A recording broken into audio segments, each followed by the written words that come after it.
Hey yo Hylians, my name is Ty Cholera, and you are watching Hyrule Warriors Definitive Edition. Last time on our adventure, we went to the Valley of Seers and stopped Sia.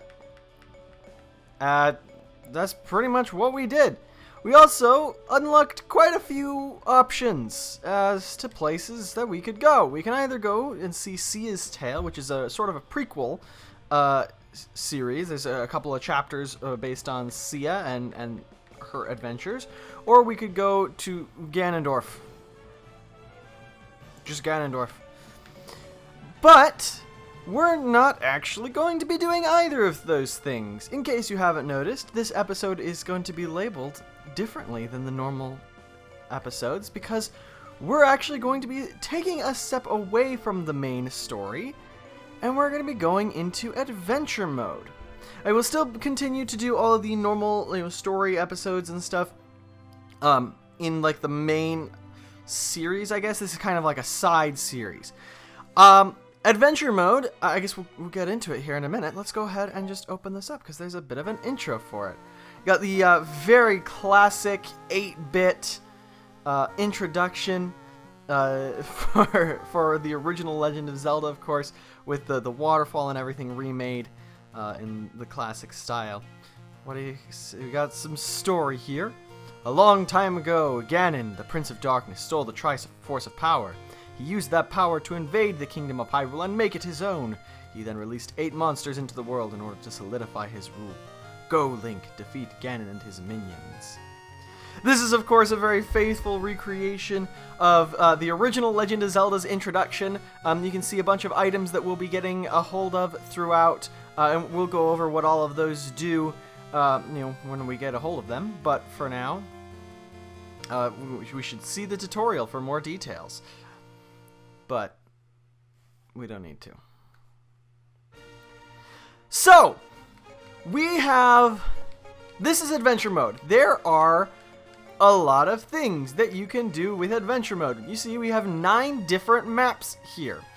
Now, depending on what version you're playing, not all of these maps may be available.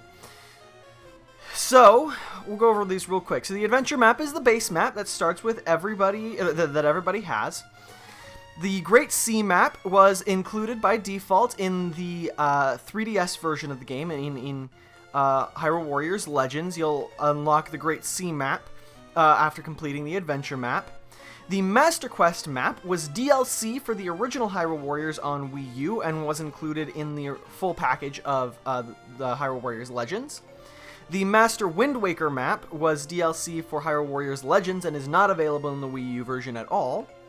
The Twilight map and the Termina map were both DLC for Hyrule Warriors on the Wii U, and again were available by default after beating some of the other maps in Legends. The Koholint, Grand Travels, and Lorule map are all DLC for Hyrule Warriors Legends on the 3DS, and are not available in the Wii U version. Obviously, with Definitive Edition, they're all here, and they're all available by default. You can see kind of the little difficulty rankings next to them.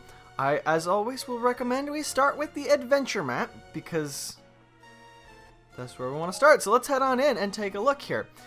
As you can see, we have a very large map. Each one of these tiles is their own independent... Thanks. Each one of these tiles is their own independent mission. Some of them are really short and will take you, anywhere from 2 to 5 minutes. Some of them are longer and may take you upwards of 15 to 20 minutes. Most of them won't get that long. Usually about 10 minutes for the longer missions is fairly average. But that's just kind of what we're looking at. Let's go ahead and I'll open this up. And as you can see, every mission has a special reward.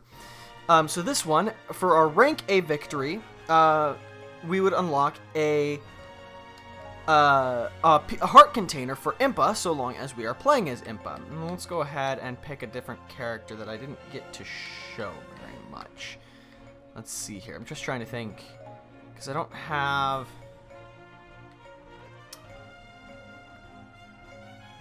I guess we haven't really gone over shown off Zelda very much, so let's do that. I'm just trying to think of what I'm doing with this here. So, this, basically, for every mission, they have their own requirements. Some of them are, you know, general repeats of each other, but they all have their own general requirements. We can take a look. As you can see, this is merely a portion of a normal map here. And as we get into it, you can see this is actually, I don't know if you recognize it, this is the map that I use to do some of the recording for the Weapon of the Day segments. And our objective is simply defeat 300 enemies before time runs out. That's it. That's the whole objective. And yeah, we don't have to even really think about anything else. These missions aren't going to be complex. They don't have stories to them, really. It literally is just, you know, defeat enemies until you beat the goal. Let's switch to Zelda here. For this particular mission, for missions in this particular format, giant bosses do have a tendency to appear like this. And, but yeah, so you can kind of see that this is, it's just a series of objectives, and that's what adventure mode is. And we'll get into some more complex stuff as we go, but basically this is the bulk of the Hyrule Warriors experience. Once you beat the story mode, you go and you play adventure mode. And if you want to know, I'll be showing you my own personal file in a little bit. I won't be playing through adventure mode on this during this Let's Play. It's just not going to happen. Simply because I just don't have the time for it to do it all here. It's a very large, very what's a good word to this? It's a very ambitious thing to try and take this all on. So I won't. Basically, I'm gonna show off as much as I can of it. I'm kind of demonstrating everything that is available with this mode, as well as showing off all the main character unlocks, because there are character unlocks in the various maps. And then we'll kind of stop there. But yeah, I'm not going to show off the entirety of adventure mode because there were 9 maps and they're all pretty big. I can't do all of them. It's not going to work. But as you can see, we went ahead, we got our heart container for Impa here.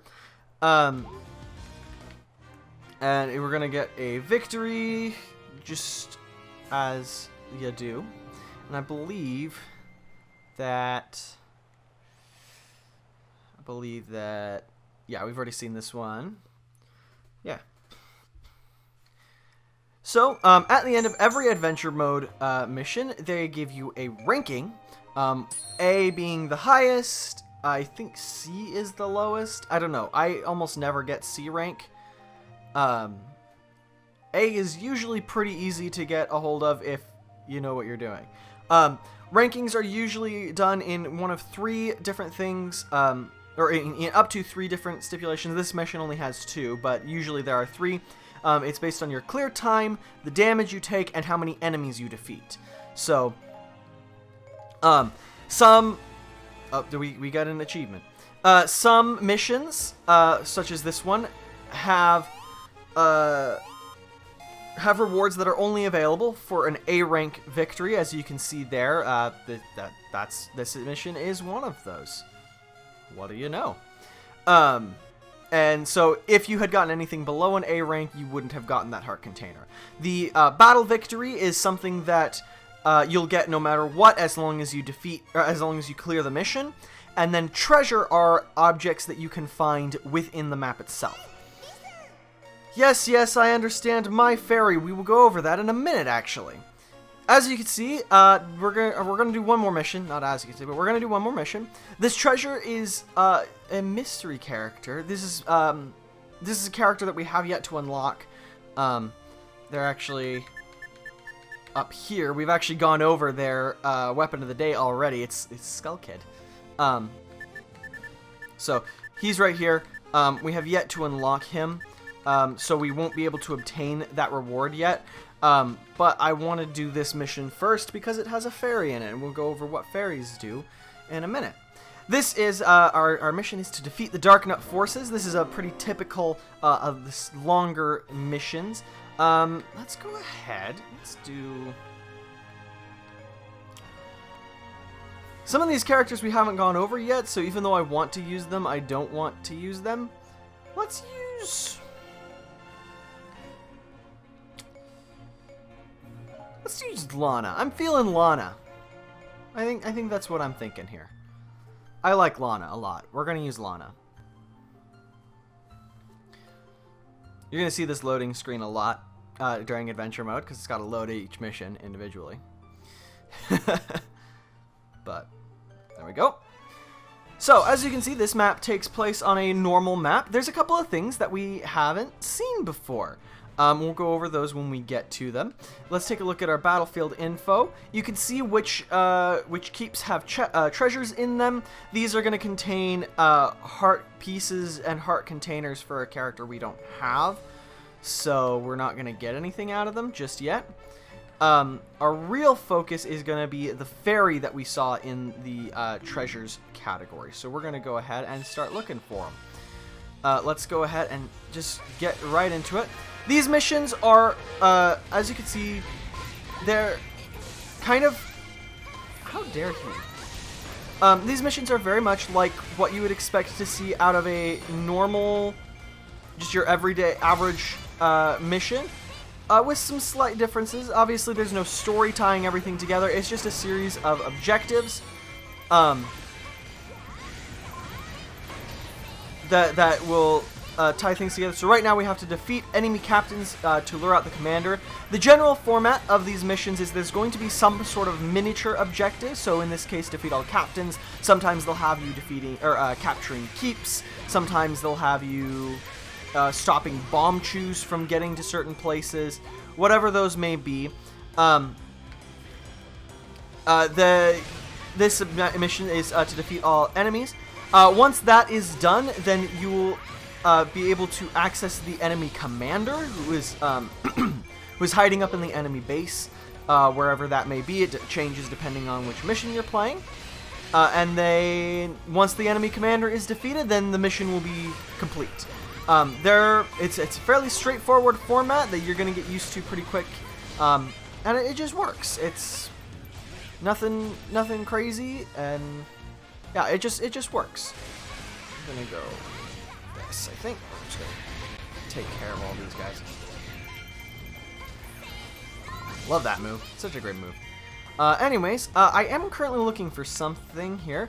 If you notice that there is in the treasures category, if there is a fairy, like there was for this one, you want to be looking for pots like this one. These little orange pots that don't usually have anything in them. These pots have special meter. The green ones have magic meter. The red ones, of course, have hearts in them. We're looking for the brown ones that don't usually have anything interesting in them, and we'll go over why when I find what it is I'm looking for. I don't need to grab any of those. Let's go take out this dark nut real quick, just while I'm thinking of it. Is that a cuckoo? That is a cuckoo. Okay. Well, don't hit the cuckoo. If you know Zelda, you know what happens when you hit the cuckoo. They're not very good. Oh, wow. These guys are doing really good and taking him out on their own. I never would have expected that. Usually, they are dying or dead, and you have to, like, come and take care of them yourself. It's really depressing. These missions are very open. You can kind of just take out, do whatever you want in pretty much any order, so long as, you know, you don't let your key commander die and you don't let your base fall. Then you can kind of do whatever you want. The captain will always stay put, no matter what with some very rare exceptions, where certain captains will advance. But right now, the enemy commander will always stay put, no matter what. So we can kind of go around the map and take care of whatever we need to take care of without worrying about him. Let's take this keep real quick. I find that doing that is more effective than sending the pillars away most of the time, but sometimes this is good. Oh, great, the cuckoo is mad. Okay, well. That! Okay, this! We just grabbed a companion fairy. We're not going to be able to see what this does today, probably. This will be something for, like, the next episode when I go over everything like that. Basically, this is a really good thing, and you want to grab these. Again, we'll go over what they do next time, because we're not going to be able to use it in this mission. But just, whatever you do, make sure you grab these companion fairies. That was the thing that was hiding in the... That was the thing that was hiding in the little brown jar. So we can actually go ahead and target the commander at this point. You may notice that there is a fairy in one of these keeps, as well as another keep that has the base, the enemy base, has a weird symbol on it that's constantly flashing. This thing is what this is. We're gonna go over this here in a minute. And this cuckoo's everywhere. This is great. This is exactly what we need. I'm gonna ignore the cuckoos for the most part. So basically, you want to capture the keeps that have these things. You're gonna acquire a fairy. This fairy is different than the companion fairy we just acquired. It's a normal item that you use by, scrolling through your item wheel. What this means, some of these keeps here, such as this one, have barriers. What this means is, as long as you are inside a keep with a barrier, you will be continually taking damage. In order to dispel a barrier, you just use the fairy. If you don't have a fairy, then you can't dispel the barrier, and you're going to get hurt a lot, and it's not going to be fun. But we do have the fairy, so we were able to dispel the barrier quite easily. Let's go ahead and just take this guy down real quick here, and we should be all good to go on that front.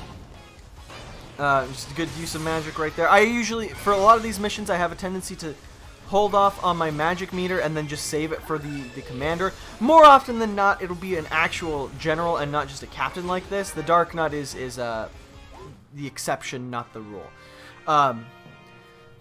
Instant victory here. Just kind of went straight into it because we didn't have the character in order to get the A rank reward. But I don't think we've seen this victory animation yet, so we can go ahead and watch this one because it's kind of fun here. There we go. A nice simple victory. And this is of course our A rank victory here, and you can see we did that one really quick. Usually missions like that in that style will usually, in my experience, take about 10-ish minutes if you're trying to get all the treasures.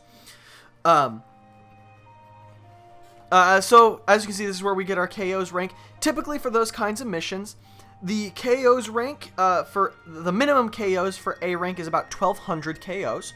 It does change depending on the mission, but this is the usual amount. The clear time, I'm unsure about, but I want to say it's about 15 minutes, give or take. I may be wrong about that. Again, it changes depending on the mission. I've had some missions where I felt like I did it really fast and I got B rank, and I had some missions where I felt like I did it really slow and got A. So, I don't know. That one's the one I'm not 100% sure about. Damage taken is usually if it gets up to 100. I'm not entirely sure how damage is calculated because it's different in every Hyrule Warriors, or in every iteration of the game. So, like in Hyrule Warriors Legends, it was calculated. The damage was calculated completely differently. So it was dang near impossible to tell how much damage you'd taken. I don't know. It's weird. But the fairy Lily has joined, or has become our companion. So this is the fairy companion that we captured, that we collected. You can change these fairies' names. This is also, real quick here before I go too far into this, this is a feature that is only available in Hyrule Warriors Legends and Hyrule Warriors Definitive Edition. It is not in the Wii U version at all. Yet another reason why I'd say that Legends is just straight up better than Definitive. Or not than Definitive. Definitive has everything. Why Legends is better than the Wii U version. We can change the name up to whatever we want. I don't know what I'll do here. Let's go. We'll call her Valera, I think. Mostly just because I feel like it's a nice name. I like that name. Valera. You can see some stats here that don't make any sense right now. I'll be honest, the fairies are a little bit weird, and I'm not sure I 100% understand what all the fairies mean, what all the fairy stuff does. It's just, it's something. We'll go over it. I'll do some research and we'll go over it. But we earned the Hey Listen medal and found the companion fairy.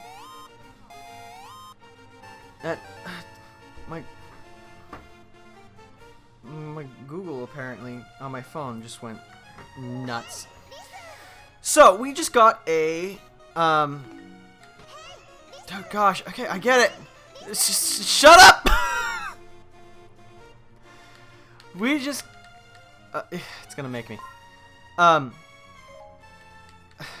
was gonna go over this in a minute. Basically what we got this candle item card. This map that we're on is a one-to-one recreation of the original Legend of Zelda map. So if you have any old like Zelda maps lying around, you can use those as references. Basically, all the secrets in that original map are still secrets here. So if you were to look in the original Legend of Zelda, if you were to put a candle on this tree right here, then you would find a hidden staircase. Basically, as we collect these item cards, you can use them on maps to unlock rewards. So as you can see, now our battle victory is a new character. We'll go over this one in the next adventure episode. We'll just kind of touch on new character unlocks real quick here, as well as the other treasure, the little pants that are right there. We'll go over that too. But basically, what this is so that's what item cards are. And you'll notice there's a bomb here. Those are used, of course, on bombable walls. There's another candle here. There is also a compass item that will show you where you're supposed to use item cards, but it won't tell you which item cards you need to use. So if you're having trouble for whatever reason and you can't figure out what you need to do, like say you don't know the Zelda map very well, then that's one that you can use on that. We'll go over all that again next time. Yeah, we'll go over that next time. I'll see you guys again real soon. But until then, I bid you all a hearty farewell. Bye-bye, everybody.